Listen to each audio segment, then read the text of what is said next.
Karena juga apa ya, buat nyari kerja itu menurut gua nggak kayak apa ya, nggak kayak kita mau beli handphone lah, yang ibaratnya kita udah netapin dan bakalan dapet itu pasti gitu. Nggak kayak gitu kan, Ribet. Pasti di dalam perjanjian kerja tuh panjang berhalaman-halaman dan bikin kita malas baca Mas ya kan. malas baca. Jadi ya udahlah, tanda tangan aja. Kalau nggak tanda tangan kita nggak diterima kerja. Nah berarti kan pemikirannya kayak yang tadi dia nulis tweet itu kan. Nah, generasi bapak-bapak kita, ibu-ibu kita ini, itu generasi yang ulet-ulet tuh. Jadi dia tuh zaman dulu kerja, mau dibayar berapapun, udah jalanin aja. Pasti nanti akhirnya akan bisa aja. Memang kalau terlalu polos, begitu banget ya dimanfaatin. Tapi kalau kita sama sekali nggak mau mengambil jalan itu juga susah akhirnya dapat kerja. Oke, selamat datang kembali di obrolan warung kopi, dan kali ini kita di segmen daily life mungkin ya, disebutnya daily life karena kita bakal membicarakan tentang cerita-cerita yang memang biasa terjadi di kehidupan kita gitu. Nah, gue di sini juga udah sama Bang Oji, juga sama Mas Gilang ya. Nah, Mas Gilang biasa partner gue di obrolan warung kopi ini. Nah, kali ini gue mau ngebahas sesuatu yang emang sempet viral nih, tentang dunia pekerjaan, dunia kita semua. Ada yang tahu nggak kira-kira gue mau ngebahas apa? Apa? Gaji di bawah UMR? Bukan. Itu udah biasa. Oh, udah biasa. Udah biasa ya, gaji di bawah UMR. Ya, jadi ini sempet ada nih. Itu diangkat sama Detik Finance di tanggal 28 kemarin, 28 Baru banget Oktober. berarti ya? Baru banget. Ini tentang anak magang yang cuma digaji 100.000 per bulan. Per bulan? Ya. Astagfirullah.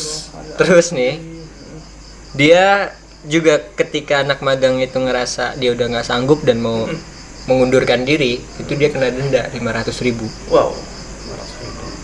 5 kali lipat dari gajinya dia. Padahal dia cuma 3 bulan di situ kan kalau magang biasanya.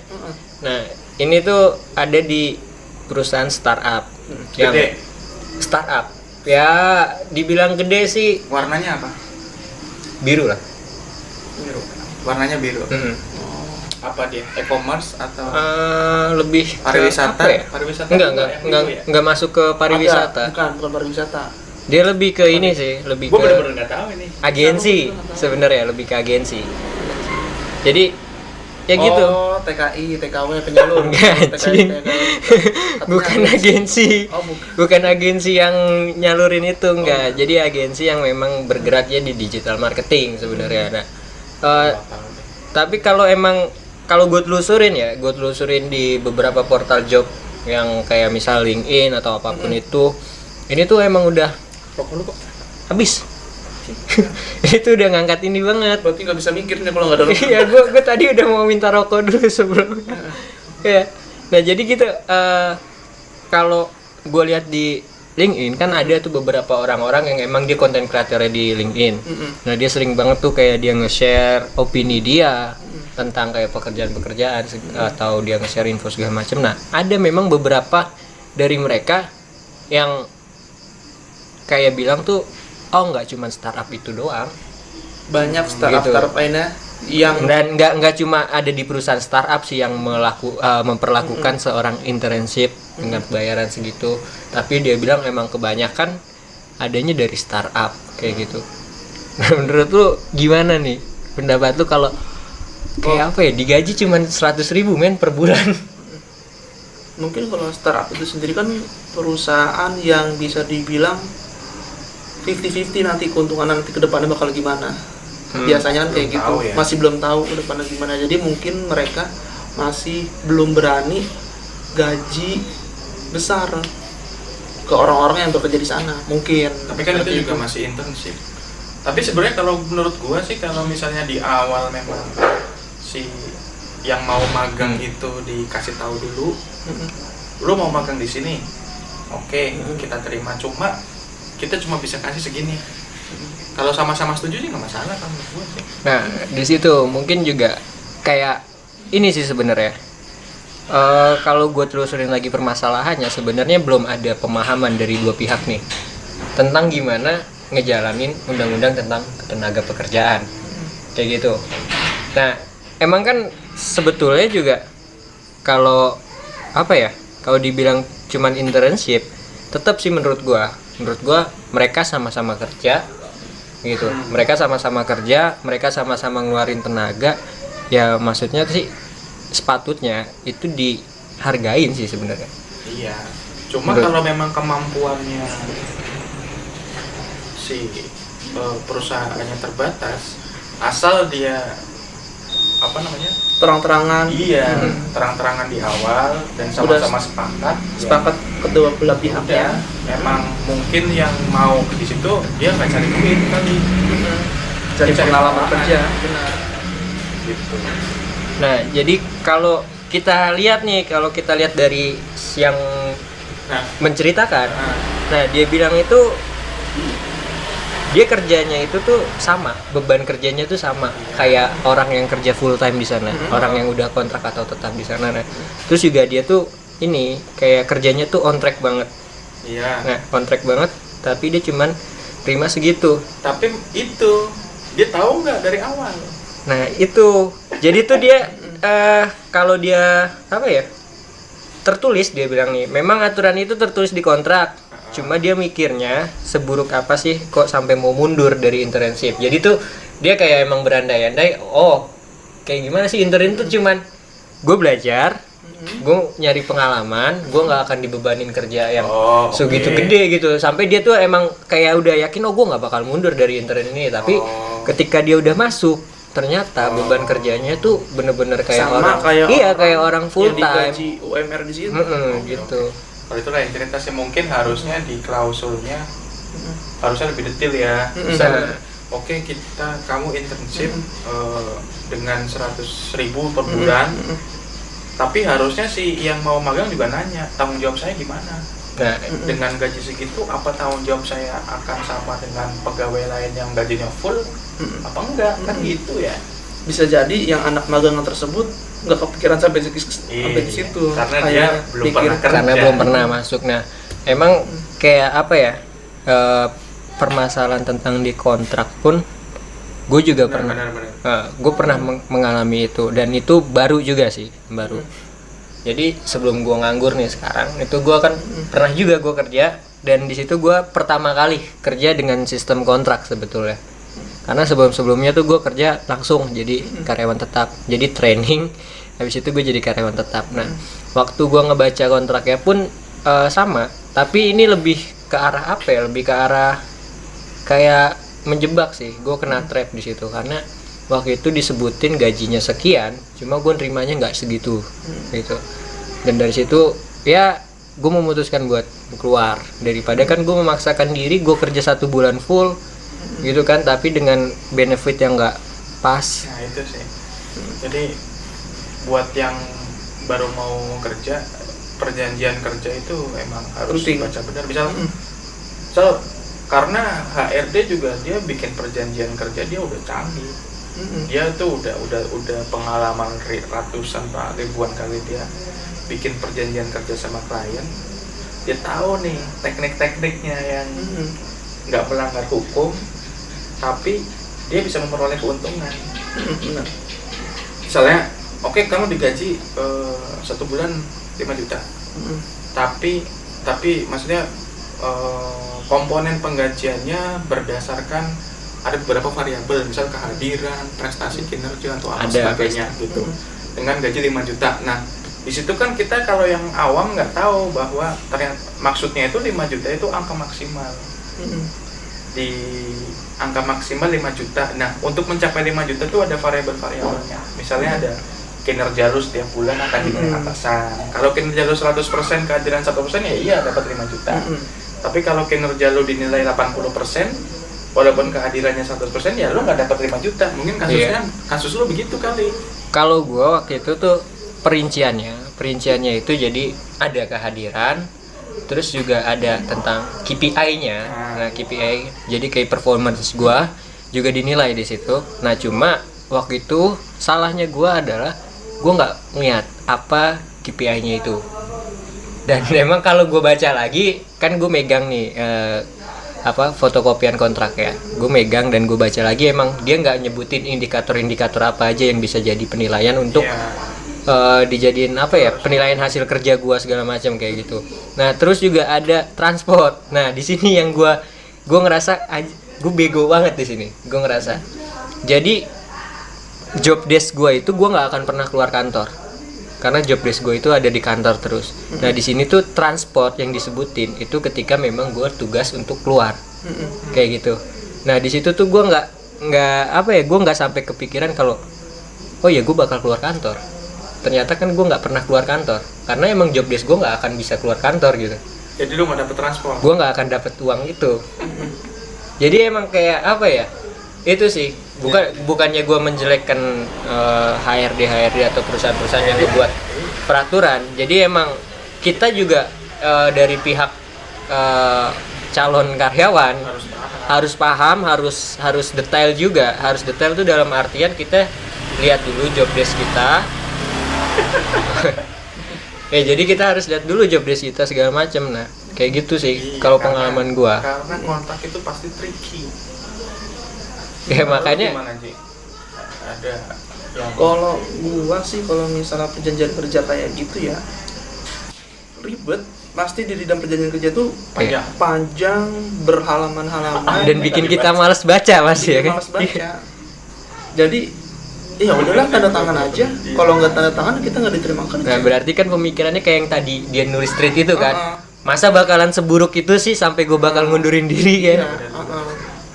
Kalau misalnya mau cari amannya sih kita harus ada referensi atau temen yang udah pernah kerja di tempat tersebut. Jadi nyari ulasan perusahaan lah ya.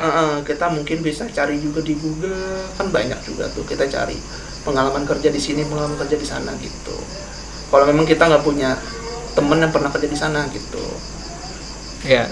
Nah, jadi kalau untuk kayak internship, jujur aja, gue selama ini gue nggak pernah ngerasain yang namanya internship tuh kayak gimana gitu. Gue nggak pernah ngerasain magang segala macam, karena ya tadi gue bilang ketika gue kerja gue training langsung karyawan tetap atau yang terakhir itu kontrak.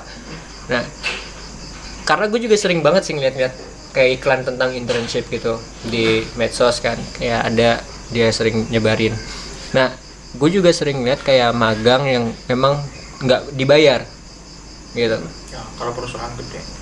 Nah itu dia, makanya magang yang nggak dibayar atau yang cuman sekedar dapat sertifikat segala macam. Nah pandangan lu gimana nih, maksudnya dengan kayak perusahaan-perusahaan yang bisa dibilang startup walaupun dia nggak bakalan stabil, pada intinya kan tadi kita memandang orang yang udah ngeluarin jasa pastinya juga harus ada benefit yang sesuai lah gitu. Kalau menurut gue kan kalau cuman dikasih benefit sertifikat doang ya kayak maksud gue gimana gitu loh. Karena gue pun di CV gue, misalkan di CV gue banyak banget pengalaman magang segala macem, kalau cuma sekedar magang aja ya nggak bakal ditengok juga sih menurut gue. Kalau gue sih gue nggak tahu kalau dari sisi hukum itu gimana dalam mengatur internship, itu gue belum tahu sih apakah penerapannya atau peraturannya itu diperlakukan sama kayak tenaga kerja karyawan tetap, karena karyawan tetap sama karyawan kontrak aja beda. Apalagi internship, mungkin posisinya akan lebih lemah lagi. Nah kalau gua sepanjang kedua belah pihak itu sama-sama sepakat, itu sih nggak masalah. Dan biasanya juga perusahaan-perusahaan besar memang jadi rebutan, walaupun cuma buat magang itu jadi rebutan. Misal lulusan kampus mana gitu dia mau magang di lulusan akuntansi UI, pasti pengen magangnya di perusahaan kantor akuntan publik yang top, kayak apa tuh misalnya Ernst & Young gitu, pokoknya yang gede-gede lah. Nah dengan mereka di situ pun kalau nggak dibayar pun pasti mereka akan rebutan, karena itu bisa naruh perusahaan gede itu di CV lu, itu udah akan jadi jual yang sangat besar. Tapi biasanya kalau perusahaan yang udah profesional, yang udah settle kayak itu gede begitu, pasti dia ya minimal ada uang transport lah, dan uang transportnya juga di atas rata-rata. Cuma kalau startup memang balik lagi karena kemampuan ekonominya dia memang belum stabil. Nah, ini kan kalau tadi bertanya tentang undang-undang ya. Ini ada nih gue nemu ini dari manfaatnya dulu. Manfaat dari internship itu kan satu itu dia nambahin hubungan kerja. Terus juga dia bisa memperdalam keterampilan dalam berkomunikasi di dunia kerja. Terus juga bisa dapat ilmu yang baru yang nggak bisa didapetin di dalam kelas. Ada juga yang tadi gue bilang mempercantik CV dengan beragam pengalaman. Dan yang 5 itu ada kemungkinan buat dijadiin karyawan tetap, tapi jarang sih gue ngeliat nih. Nah, kalau kita lihat dari bahasan undang-undangnya itu ada ternyata dia di pasal 22 ayat 2 tentang ketenaga kerjaan. Yang pertama itu dia mendapatkan nasihat dari guru atau instruktur pembelajaran. Jadi emang internship ini dikhususkan untuk orang-orang yang masih menjalani pendidikan yang gue tangkap. Nah, terus yang kedua itu mendapatkan penghormatan terhadap hak-hak sesuai dengan perjanjian pemagangan. Jadi ini kan di luar dari undang-undang kan. Berarti itu antara kesepakatan antara kantor dan juga orangnya. Nah, yang ketiga mendapatkan fasilitas kesehatan dan keselamatan kerja sambil berpartisipasi dalam pembelajaran. Nah, ini kan berarti dia harus punya fasilitas ya. BPJS lah kita bilangnya kan. Untuk kesehatan dan keselamatan kerja. Nah, yang keempat ini mendapatkan uang saku. Nah, itu berarti memang Mendapatkan uang saku berarti besarannya nggak diatur. Besarannya nggak diatur emang. Nah, terus juga yang kelima terdaftar dalam program jaminan sosial dan juga mendapatkan sertifikat magang atau sertifikat yang menyatakan telah berpartisipasi dalam magang. Berarti kan emang kalau kita lihat dari beberapa pamflet tentang internship yang dikeluarin sama beberapa perusahaan masih ada kesalahan. Karena kebanyakan dari mereka nggak pernah menyantumkan bakalan dibayar. Kayak gitu. Jadi dia cuman kayak ya udah ngasih aja. Emang itu sebutannya bukan gaji sih, uang saku. Uang saku emang.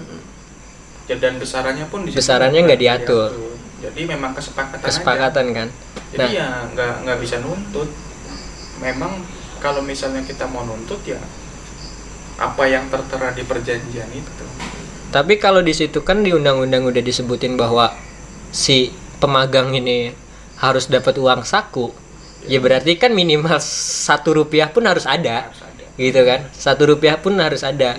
Nah, gue kayak apa sih lebih ngelirik ke tempat-tempat magang yang memang dia cuma ngasih sertifikat. Beda sama memang kayak misalkan gue bilangnya bukan internship ya, tapi ini lebih ke volunteer. Nah, kalau ke volunteer kan jatuhnya bukan kayak ke perusahaan, dia jatuhnya ke organisasi kan. Nah, itu maksudnya kita juga harus bisa bedain sih harus ya antara mana komunitas, mana sama perusahaan juga.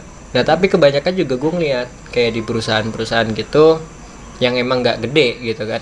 Dia buka open internship dan dia cuman kayak ngasih sertifikat. Padahal kan tadi juga fasilitas yang harus didapetin sama pemagang itu udah jelas banget kayak dia jaminan keselamatan kerja, jaminan kesehatan, jaminan sosial, terus juga uang saku gitu. Ini sih kalau kayak gitu sih berarti ibaratnya kayak perusahaannya tuh nggak memanusiakan manusia kayak gitu. Kalau gimana? Kalau misalnya sampai uang saku untuk karyawan magangnya aja sampai nggak dipikirin.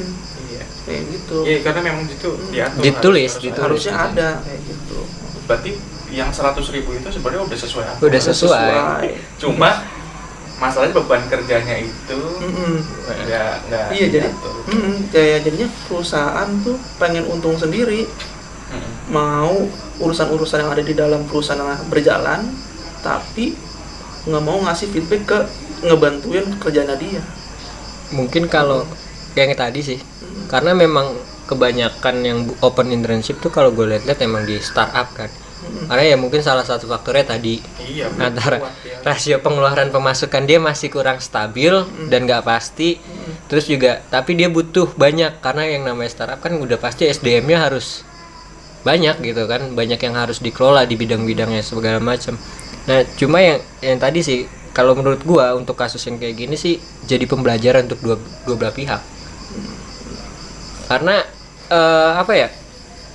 Yang pertama yang dituntut dari seorang pemagang itu adalah ketelitiannya dia ketika ingin memulai, dan dari perusahaan itu juga dia harus belajar sebenarnya tentang undang-undang ini gitu.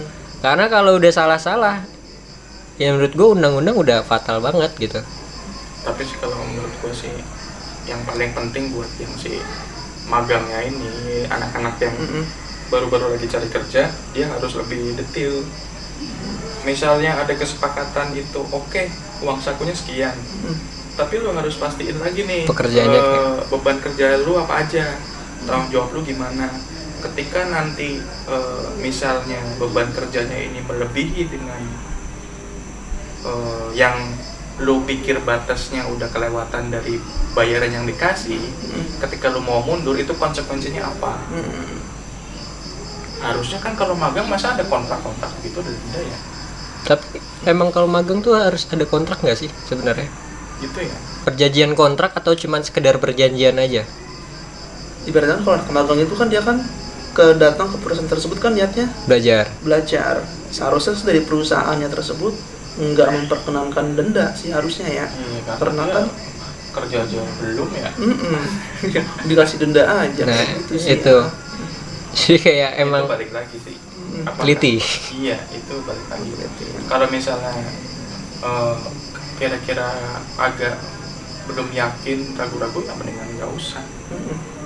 Ya, jadi kayak apa ya? Kalau menurut gue pribadi sih lebih kayak dimanfaatkan lah nama magang ini. Tapi memang gini ya, apa ya? Namanya orang mau kerja, maksudnya masih muda, itu emang istilahnya tuh kita kalau bahasa Inggris tuh learning dulu, baru earning. Jadi emang kalau gue lihat generasi sekarang nih malahan gimana ya, generasi yang serba pengen cepet, pengen instan, terburu-buru, pengen cepet langsung jegrek langsung ini. Nah mungkin untuk urusan-urusan yang begini kita harus lebih banyak belajar dari generasi bapak-bapak kita nih, yang biasa disebut generasi baby boomer. Nah generasi bapak-bapak kita, ibu-ibu kita ini, itu generasi yang ulet-ulet deh. Jadi dia tuh zaman dulu kerja mau dibayar berapapun udah jalanin aja, pasti nanti akhirnya akan bisa ya. Memang kalau terlalu polos begitu banget ya dimanfaatin. Tapi kalau kita sama sekali nggak mau mengambil jalan itu juga susah akhirnya dapat kerja. Jadi ya kita harus pinter-pinter. Misal, oke, gua mau internship dengan bayaran sekian, tapi ada batasnya, maksimal gua internship 6 bulan atau setahun lah paling lama. Habis itu gua nggak mau lagi internship, gua mau nyari kerja yang masalah. Tapi jangan juga sama sekali gua nggak mau internship, gua maunya langsung kerja. Susah begitu, karena biasanya sekarang cari kerja juga ngelihat CV kan. CV. Ya, jadi emang kalau tadi kan ngebahas tentang dari sisi apa sih, hak dari pemagang kan. Nah ini gue juga baru nemuin juga nih hak dari perusahaan. Ternyata emang kalau di magang itu ada perjanjian ya. Jadi perjanjian antara perusahaan sama pemagang. Jadi di luar itu udah apa sih, nggak diatur sama inilah. Nah cuma untuk jangka waktu emang ditetapkan sama undang-undang, jangka waktunya itu paling maksimal 1 tahun. Nah cuma kan kalau perusahaan itu biasanya ngambilnya 3 atau 6 bulan aja kan. Nah di sini ada 2 nih manfaatnya. Manfaatnya itu yang pertama itu memanfaatkan hasil kerja udah pasti gitu kan, dan yang kedua ini menerapkan tata tertib dan perjanjian. Nah di situ yang gue sorotin tadi tuh perjanjian. Nah perjanjian ini kan berarti di luar dari undang-undang kan, emang yang tadi lu sebut juga kan, perjanjian yang emang diatur sendiri, yang emang ketika apa ya, mendiskusikan itu ya emang harus teliti gitu. Jadi ya untuk kasus yang udah berjalan, iya yang udah berjalan itu menurut gua toh kayaknya emang dari startupnya itu udah konfirmasi kalau mereka mengakui memang ada beberapa peraturan yang masih belum apa ya, belum cocok lah dia bilang. kayak gitu. Nah, kalau menurut gue sih untuk yang kasus ini emang ya tadi balik lagi tentang ketelitian kita sih, tentang ketelitian. Itu sih kesimpulannya pelajarannya itu. Karena juga apa ya, buat nyari kerja itu menurut gua nggak kayak apa ya, nggak kayak kita mau beli handphone lah, yang ibaratnya kita udah netapin dan bakalan dapet itu pasti gitu. Nggak kayak gitu, karena nyari kerjaan itu yang pertama bukan perihal itu perusahaan gede atau enggak, atau itu perusahaan punya gaji range gaji yang gede atau enggak, tapi tentang kecocokan juga, jodoh-jodohan juga sih menurut gua kalau kerjaan itu. Karena ya yang kayak gue alamin aja ya mas ya, beberapa kali gue udah dipanggil interview, tapi yang sering gue ceritain ketika di interview itu gue nanya tentang gajinya, tentang job desk gue yang bakal gue kerjain apa aja, dan kadang ada aja gajinya gede nih tapi gue ngerasa emang beban kerjanya itu luar biasa banget gitu, itu akhirnya nggak akan gue ambil, gue nggak akan tergiur sama gaji itu gitu ya. Kalau dari gue sih ya tadi teliti gitu. Kalau dari lu berdua coba gimana nanggepin kasus yang ini? Kalau menurut gue sih, kalau untuk kasus ini hikmahnya adalah jadi pembelajaran buat anak-anak muda yang lagi magang sekarang. Yang lagi mau rencana apakah dia mau magang dulu, apakah nantinya dia mau kerja. Terus di perjanjian kerjanya tersebut ada training 3 bulan, baru nantinya akan ditandatangan kontrak 1 tahun. Kayak gitu sih, harus lebih teliti sih gitu. Iya. Karena emang variatif juga ya, setiap perusahaan itu nggak bisa kita pukul rata. Oh di perusahaan yang ini perjanjiannya kayak gini, Benar. tapi di perusahaan ini kok kayak gini. Karena ada perusahaan yang mungkin dia ngerekrut karyawan yang nggak punya pengalaman sama sekali di bidang yang akan dia jalani. Lalu perusahaan tersebut ngasih training 3 bulan, ada yang seperti itu gitu. Jadi dia training dulu 3 bulan, kalau emang cocok ya udah lanjut 1 tahun. Kalau emang nggak cocok ya udah stop. Ya. Perusahaan yang bagus sih harusnya kayak gitu. Dia enggak enggak semena-mena baca pengalaman magang dia di mana-mana, tapi spesifikasinya sesuai sama perusahaan. Kalau emang cocok dikasih training ke calon karyawan tersebut gitu. Terus juga kayaknya perlu digaris bawahin juga sih untuk perusahaan yang dia memberlakukan training itu juga dia keluar modal. Pasti Gitu, untuk karena ngelakuin kalau emang training mau itu. nyari karyawan yang bakal bisa bukan berdedikasi sih, Profesional lah di job di perusahaannya dia, ya harusnya perusahaan ya emang harus ngeluarin modal lah. Karena ibaratnya ya gue nanti bakal mau punya karyawan nih, ya masa gue nggak ngelatih itu karyawan gitu. Karena kalau pandangan gue ada 2 sih. Nah, untuk perusahaan ketika dia emang mencari orang yang fresh graduate, yang pertama itu emang dia nggak bisa ngeluarin uang yang besar untuk ngegaji orang-orang yang emang udah expert di bidangnya gitu. Makanya dia cuma berani untuk nyari fresh graduate, kemudian dia ngalokasin modalnya itu untuk training. Untuk training. Nah, kedua ada yang emang biasanya kan ada tuh yang ngasih misalkan mau jadi digital marketing, itu harus orang yang emang dari jurusan komunikasi atau dari marketing atau dari ekonomi segala macam gitu kan. Itu emang perusahaan yang emang kayaknya udah berani bayar mahal untuk orang yang punya experience, karena ya itu emang experience itu mempengaruhi range gaji juga sih kayaknya. Bener nggak, Mas? Iya, bener banget. Jadi kan kalau kita bakal ngerekrut karyawan yang punya experience, ya nggak usah Harus training. nggak usah diajarin. Tapi kan orang yang punya pengalaman nggak mungkin mau digaji lebih rendah dari tempat sebelumnya. Itu dia. Benar.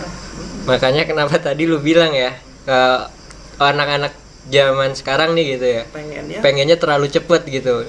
Karena waktu itu juga sempat ada, pernah dengar nggak lu kasus yang dia fresh graduate tapi dia langsung minta gaji 7 juta 8 juta, dan itu menurut gue sih nggak mungkin gitu, nggak mungkin, karena nggak akan ada perusahaan yang berani ngeluarin segitu untuk seorang fresh graduate yang bukannya mendiskreditkan fresh graduate, nggak bakal mempengaruhi nggak bakal ngasih income yang gede ke perusahaan, tapi karena emang udah jalannya kayak gitu, dimana yang pengalamannya udah teruji yang emang udah kita ketahuin tracknya di mana aja, itu bakal dihargain lebih tinggi kayak gitu. Nah mungkin ada inilah sedikit pesan untuk teman-teman kita. Gue sih nggak pernah, gue magang pernah, cuma gue nggak pernah Nggak pernah nyari kerja. nyari kerja pernah sih, nyuri sempet interview juga, ntar teman-teman gue pada nonton gimana ya. Ya cuma ya buat iseng-iseng aja lah, buat nyari pengalaman gimana sih caranya rasanya nyari kerja. Cuma emang itu ketika kita interview, ketika kita baca perjanjian, sebenarnya pada dasarnya setiap melakukan agreement itu kita harus baca detail sih klausulnya. Dan memang biasanya itu perjanjian itu dibikin panjang, bener kayak kata Aji tadi. Jadi udah bikin kita malas pokoknya ya tanda tangan aja lah udah ya. Tiba-tiba zong. Tapi mungkin kita bisa baca cepat gitu, kita cari di mana bagian-bagian yang paling penting. Dan kalau enggak, kita tanyain aja ke orangnya, ini saya berapa dapatnya, beban kerjanya apa, terus nanti pembayarannya apakah flat atau berdasarkan prestasi atau segala macam, itu gimana gitu. Berdasarkan prestasi pun didetailin lagi ya. Iya, tanyain aja harus lah. dapatnya gimana caranya. Gua gitu. Kalau dari lu Ji gimana Ji? Perihal apanya nih? Enggak, maksudnya penutup lah, untuk penutup. Kalau menurut gua sih ya semoga Manchester Cepat, United. semoga cepat dapat kerja. semoga teman-teman di luar sana yang sedang magang, yang sedang mencari kerja, semoga nanti ditemukan aja lah. Ya, terima kasih doanya. Amin. Ini udah ngantuk ini ngomong. Ya, jadi itu sih yang mungkin bisa gue simpulin nih ya, nggak cuman untuk pemagang tapi semua kalangan ya, yang Mungkin dia mau yang kerja yang kontrak, bekerja, tapi mau udah freelance, bete ya. sama kerjaannya, ya kan? Itu harus baik lagi, lu lihat dulu pas gue mulai kerja ini ada perjanjian apa enggak nih, mau keluar gimana, itu harus dipahamin lagi kayak gitu. Jadi intinya ya telitilah, karena nyari kerja nggak kayak kita asal-asalan gitu, karena banyak kecocokan yang emang harus bener-bener dicocokin gitu. Jadi jangan pernah kayak temen gue enak kerja di sana, kelihatannya gajinya segini gede, tapi kan kita lihat dulu di sana ada perjanjian yang emang biasanya suka membebani dia segala macam kayak gitu. Mungkin itu aja untuk case yang ini ya, yang viral tentang internship yang dikasih 100.000 hanya per dibayar bulan. 100.000 per bulan ya. Jadi itu mungkin ada apa ya, dari obrolan kita ada yang bisa diambil sama teman-teman, yang baiknya, yang buruknya juga ambil aja. Karena baik buruknya itu bukan kita yang nilai atau kalian yang menilai. Karena baik buruknya itu yang menilai yang di atas. Benar. Siapa yang di atas? Siapa? Ya, itu aja. Mungkin jangan lupa untuk like, comment, subscribe, dan juga di-share videonya agar bisa bermanfaat juga buat orang-orang, walaupun tidak bermanfaat seperti itu untuk siapapun ya. Oke. Kita ketemu lagi di obrolan warung kopi di segmen lainnya. Dah gue nggak tahu closing kayak gimana. Ada lo undang-undangnya.